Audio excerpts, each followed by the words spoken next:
In this episode, we're going to look at something that's a little bit difficult to describe and maybe difficult to resolve. But there are times in history when we've had these people that are historically well known and they're admired and they come with knowledge and nobility and presence. But when you go deeper into it, you can't find any information about them beyond just their contemporary bit of time frame that they were in the spotlight, and then they just vanish. They vanish not only at the end of their public time, but their previous life is missing as well. And so tonight we're going to explore just one of those people. Welcome to Arcane Station. I'm your host, Mike Porter. Tonight we're looking at Count Saint Germain, or Count Saint Germain. And what's fascinating about this character is that he emerges onto the scene in the 1700s, and he is instantaneously in the midst of royalty and diplomats and high-class, wealthy people. But what's interesting is you find no information about him beyond he just emerges into the scene. Now, one of the things that's fascinating is that he has no birth records, and those were kept pretty successfully in the 1700s. He has no baptismal information, and typically in England and in Europe at that time period, there were records of baptisms that took place, and in fact, as I talked about Poveglia, they actually were very good record keepers around Europe at that time. There's also no information about his education, where he went to school. And that's interesting and fascinating because he was very accomplished. And so as we go through and talk a little bit about, where he was during the height of his sightings, and then how he disappeared, and then perhaps reemerged again later on, I hope you see just as fascinated as I am with him that you will be as well. At the very beginning, Saint Germain erupted onto the scene in 1743 in England, and he was in elite social circles. He was an accomplished professional musician, and he was invited as entertainment to some of these events.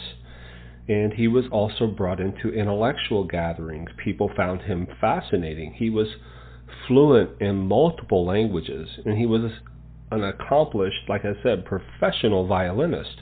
He would perform music privately for nobility and extremely rich people. And he would also engage in scientific and technical discussion. He was extremely knowledgeable about chemistry and alchemy and material sciences. Like, he could, sit at a scientific debate and hold his own.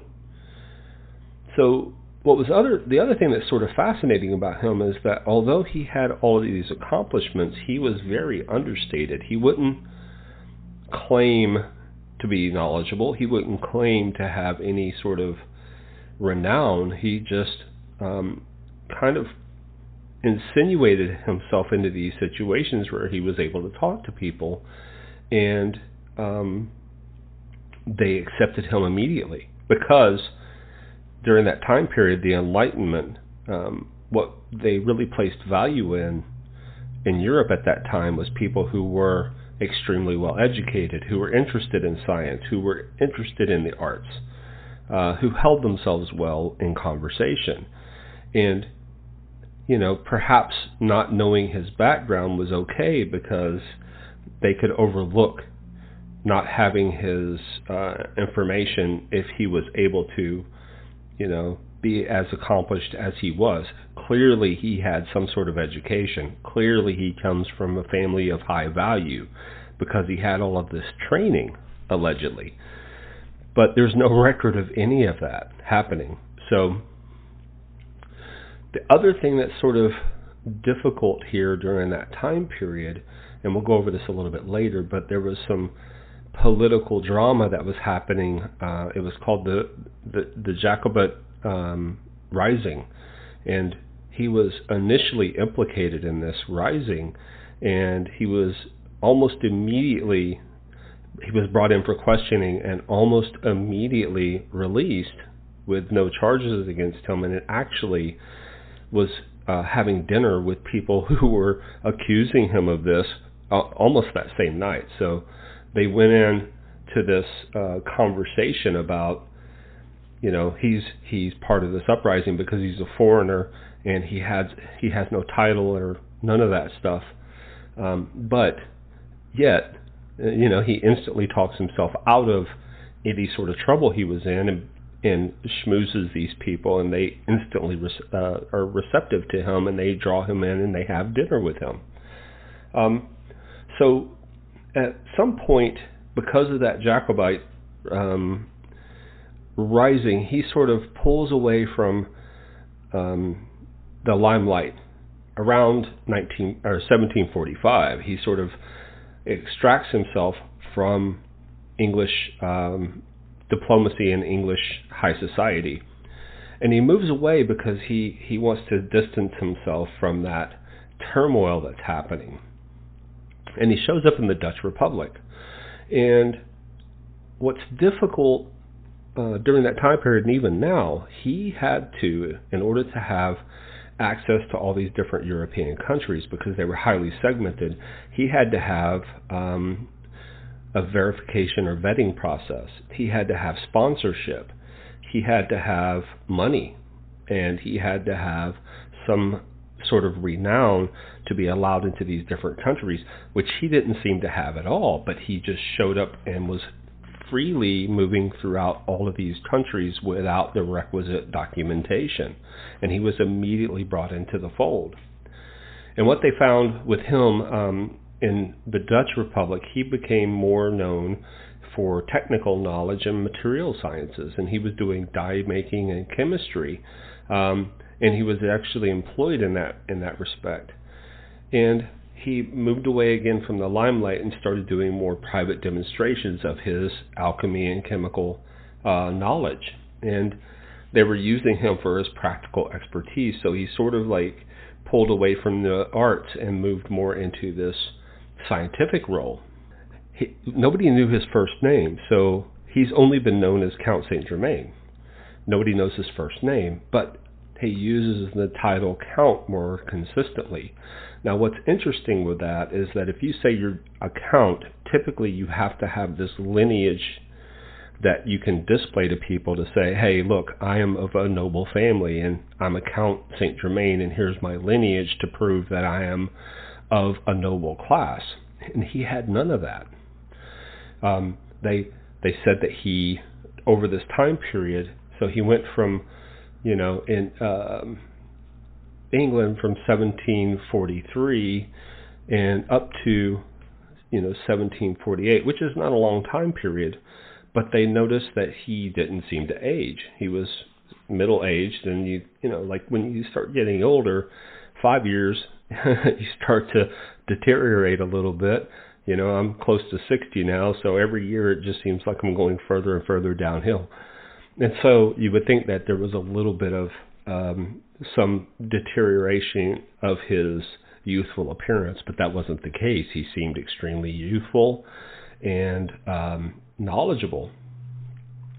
And so he dressed in the finest garments. He seemed to have loads of money coming from somewhere, who knows where, and he was able to move through these societies extremely easily.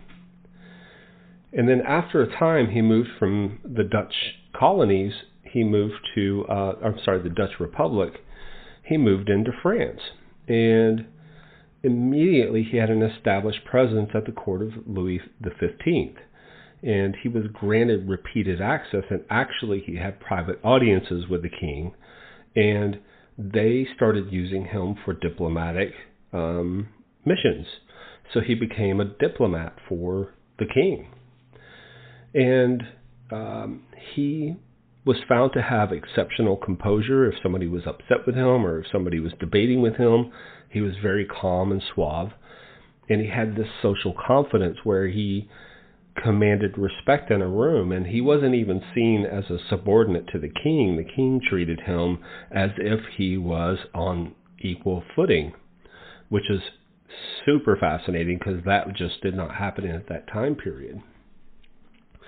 He was constantly brought in for dinners and feasts, and they found that he didn't publicly eat. He actually sat at the table and engaged in polite conversation and talked with people, but he would not eat himself.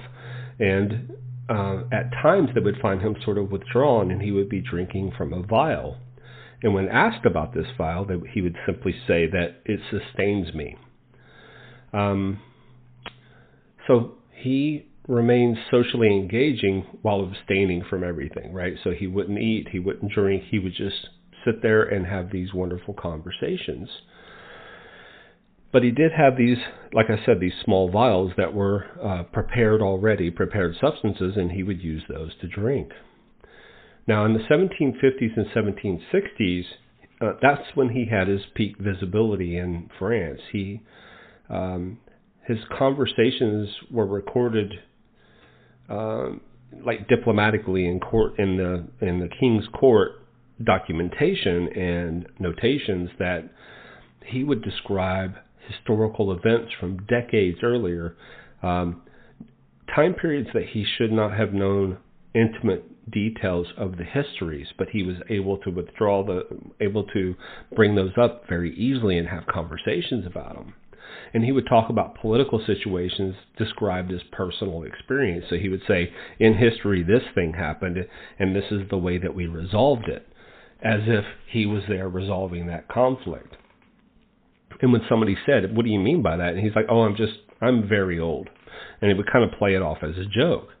And then when it sort of started coming about that he would say that, people would echo that, and they would talk and say, "Oh, he's very old," and he wouldn't correct them. He would just play along. So he actually claimed that he was several hundred years old. And what happened, like, again, through the 1750s and 60s, so from 1743 to 1760, that's a 20-year time span, or 17-year time span. He should have at least aged a little bit, and he appeared exactly the same. And so that got people to wondering, is he immortal? Is he someone that does not age?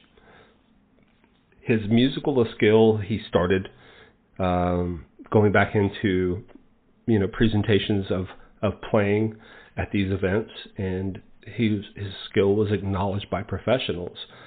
And his scientific knowledge was treated as expert level, like he was able to have these conversations.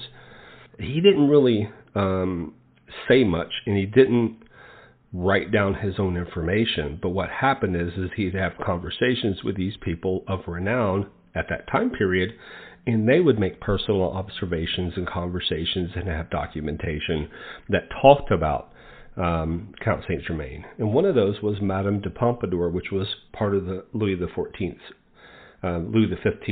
court. And she was one of the people that said that he didn't age, and she had known him for a while and seen him previously in France, and he looked exactly the same as she saw him the last time. And she also mentions that he has unusual restraint and composure. So while people are drinking and having a good time, he would be very composed and engaging, but he would remain, not eating or drinking. He would just have conversations. Another person that is famous in history that knew him was Giacomo Casanova, and he met Saint Germain in the 1750s. And what he was a little frustrated with Count Saint Germain. He would be frustrated because he would ask very pointed questions to the Count, and the Count would be very evasive about answering those questions. And so Casanova actually tried to dig into his past, and he would refuse to clarify where he came from, where he got his education, where he learned how to play. He just would not allow anyone to have any information. He would be more than engaging and polite, but he would not divulge any information about his past, other than he would say, I'm just very old. Now, another person of renown is Voltaire, and Voltaire was actually aware of this reputation of longevity, and he was obviously skeptical. And one of the things he would say is, sort of in a mocking tone, he goes, "Oh, Saint Germain, the knower of everything and the undying," almost as like a dig. But there was conversations and documentation written about his claims and Voltaire's sort of doubtfulness of the actual claims. However, there were other people that came and said, no, I've met him when he was in England, and he looks exactly the same now as he did when I first met him. So at some point he moves to Germany, and in the German states, at that point in time, there are a wide variety of states in Germany, and some are more or less engaged in political intrigue. Some are more or less engaged in documentation of residents and stuff like that. So he found one that was sort of removed from any of that intrigue or any probing into his life. And he found this slower existence there in Germany. And so he begins to operate under a private patronage where he engages in chemistry, metallurgy, and materials experimentation. And he's paid to do so by a nobleman who was extremely fascinated with military and chemical, information. So he became a patron of someone. Now, typically with patronage, sometimes there's payments and then there's debts that you have to pay back as part of that patronage. Sometimes you'll have leases or agreements to live at some place and have to pay debts. And then typically there's documentation around debts and stuff like that. Saint Germain had none of that. He seemed to casually go from place to place, location to location. He was either given residence at someone's house or some noble person's extra house, or he was given spaces to live. But there's no documentation of him ever being in debt, even though he had loads of money. There's no documentation of any ownership of any properties whatsoever. And again, there's no lineage to place him anywhere. So he's just sort of this person that's living, I guess, like escapist would say that he's living the perfect life. He's this nomad that can go from location to location and speak the languages fluently and live off of somebody else's dime while making money. So people enjoyed having him there because he was fascinating, because he was an entertainer and extremely talented in music and science and languages. So they just loved having him around. It actually elevated their status to do so. So that's the reason why most people would allow him to stay at their house. But again, over time, there's no reported change in his appearance or behavior. And he's treated like a specialist as opposed to a curiosity. Like previously, he was sort of like, oh, look at this performing person we have that's so knowledgeable. It was sort of like a spectacle. But here, he was just treated like a specialist and like a subject matter expert, right? So they would call him in, ask him very technical things, and he would sort of play through those. And then, sort of in the 1770s and through to 1784, he was hosted by this Prince Charles of Hesse-Kassel, and he lived under protection, and he conducts all of his material science work in private. So there's no public claims, there's no visible declining in his age, and there's no report of illnesses. But what's interesting is that he just vanishes, and there's a death record, but there's no funeral. There's no descriptions of his physical decline. There's no saying that, oh, he died of natural causes, or he fell and broke his neck, or whatever. Like normally there would be some sort of information. They just said, he's dead. And he disappeared. And again, he looked exactly the same. that he did in 1784 as he did in 1748. So people started wondering, did he actually die? Is he someone that is ageless and just wanted to move on? So immediately after his death, and again, this is in the 1780s and 1790s, sightings of Count Saint Germain start pouring in from France and Central Europe. And he's described, there's recognition saying, oh yeah, I saw him, and he looks exactly the same. There's no dramatic claims because maybe not everybody heard about the death certificate from Germany. But they would see him and they're like, oh, look, it's Count Saint Germain. He looks so good, exactly the same as he did. And again, this is 1790, so 50 years. It's that's quite a long time, to look exactly the same. And so, at some point in the 1800s, so 1810 to 1820, there's still reports coming in about Count Saint Germain, but they're less documented, and people began talking about him more. So it's more personal conversations about him being around as opposed to documentation. And again, they're still saying that he is unchanged and reserved, very quiet and doing the same thing, staying apart from people, drinking from a vial at public events, but not eating or drinking at the table.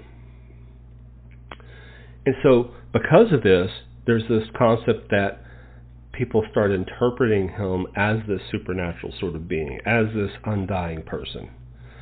And so there starts to be this sort of esoteric interpretation about who this person is. And then in the late 19th and 20th centuries, this concept of Saint Germain, this count, starts becoming more about occult and spiritual movements as opposed to, actual sightings or documentation, because the documentation just drops away dramatically.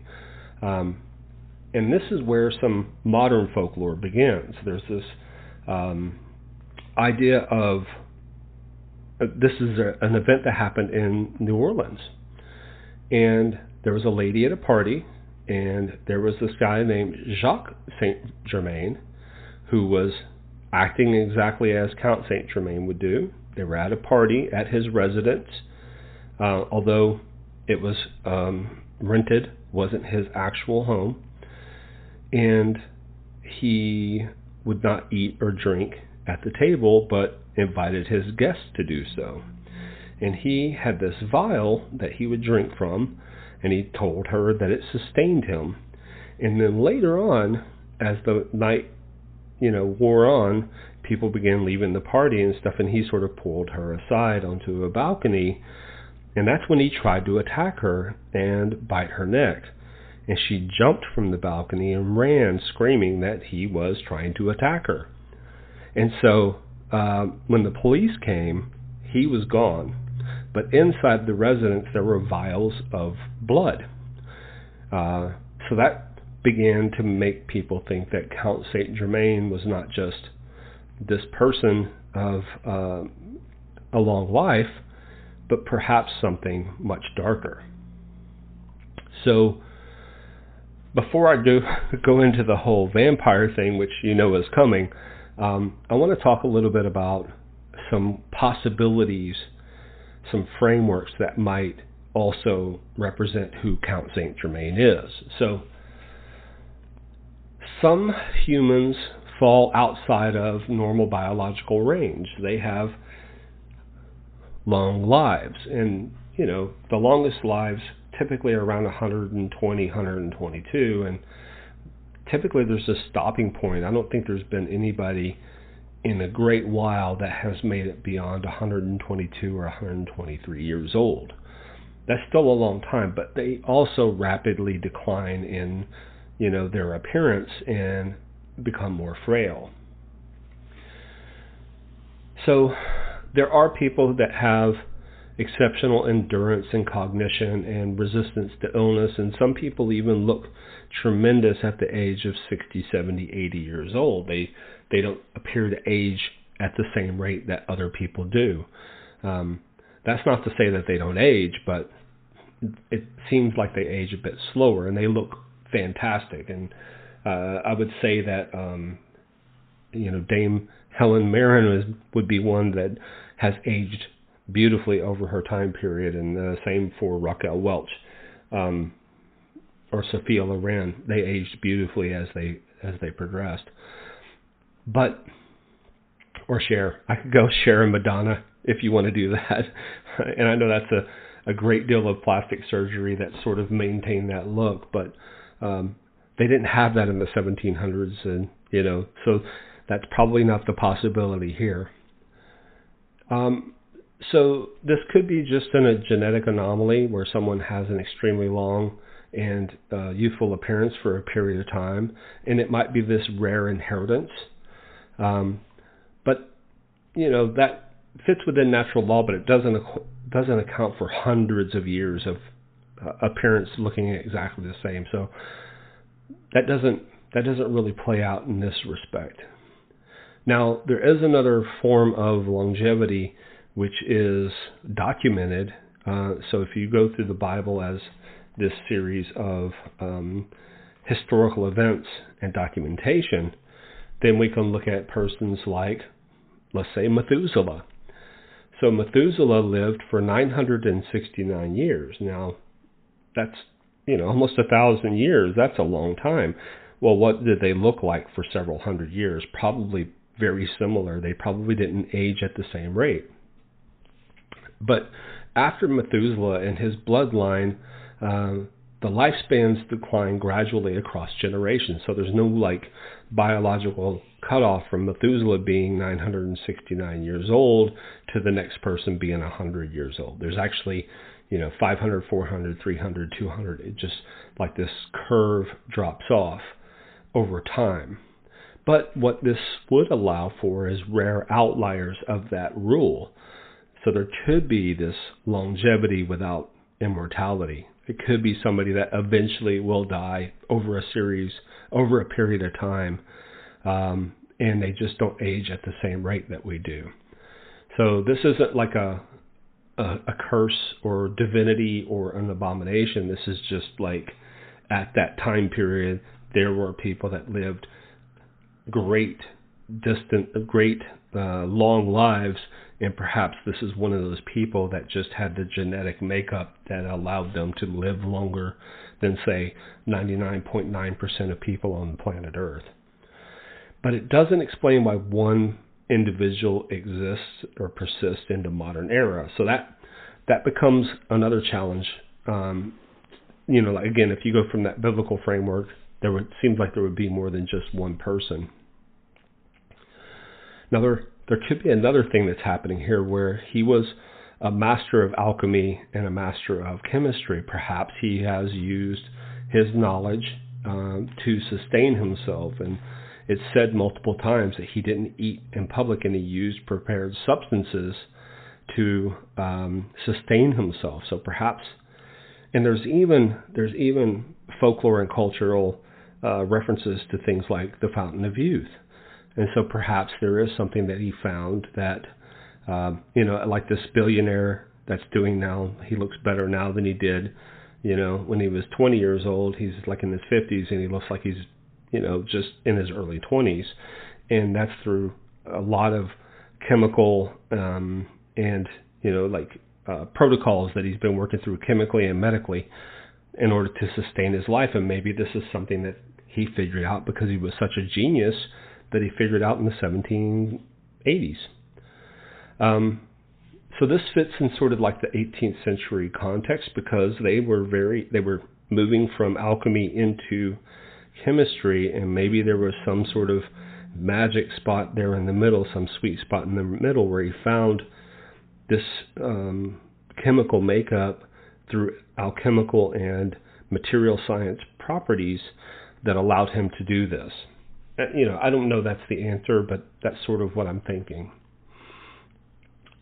So now that we've talked about sort of the frameworks that make sense, there's another type of framework that's a little bit different, and it's biblical as well. But if you look at, there's a couple of people within the Bible who are marked. So one example of that is Cain. So Cain is doomed or cursed to wander the earth until the end times because of killing Abel. And now there's also some concept that people think that Cain might also be Bigfoot. I'm not going to go there right now. I'm just talking about longevity. So he is cursed to walk the earth from now until the end of time. And so there's another idea where there's Enoch and Elijah who don't die. They're brought up to heaven. They're removed from history, so we don't hear about them anymore, but they weren't dead. They didn't die. They just were transported up into heaven. Now here's where it gets kind of weird. There's some moral narrative from the Bible, or from, not the Bible, but from biblical sort of allegory. And one is the wandering Jew. And they have this endless life of punishment. They're required to witness history until the end of times. And then there's also this idea of other things that could be happening. What about vampirism or time travel or an interdimensional presence? So when he disappears completely, this is where folklore sort of takes over, because there's no documentation. So we have to start looking at verbal narratives and make inferences from events that take place that we have to try to figure out who this person is, why they're using that name, and what's happened. So I think this concept of him being a vampire is possible. Primarily he emerges in the late 19th century and is seen in the early 20th century, and that's when the concept of him being a vampire happens, right? This 19th century and 20th century, the immortality or extreme longevity and the sustained youthfulness through blood consumption and the avoidance of food and the aristocratic demeanor all aligns with vampiric mythology. So it supports all of this idea of him not aging and him being talented because he's had centuries to practice everything. So perhaps that could be it.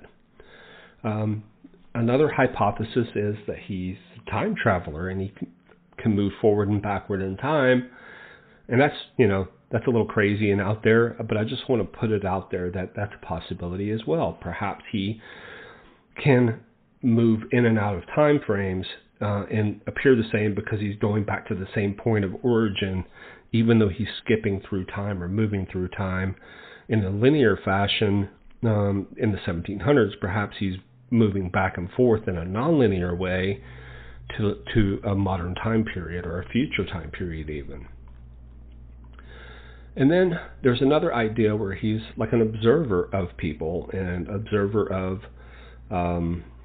society, and he's trying to intervene in ways that help support or move society in a very specific way. And if you think about the French Revolution, he was very active with King Louis XV, and then began making decisions and helping support the process of which way they were going diplomatically.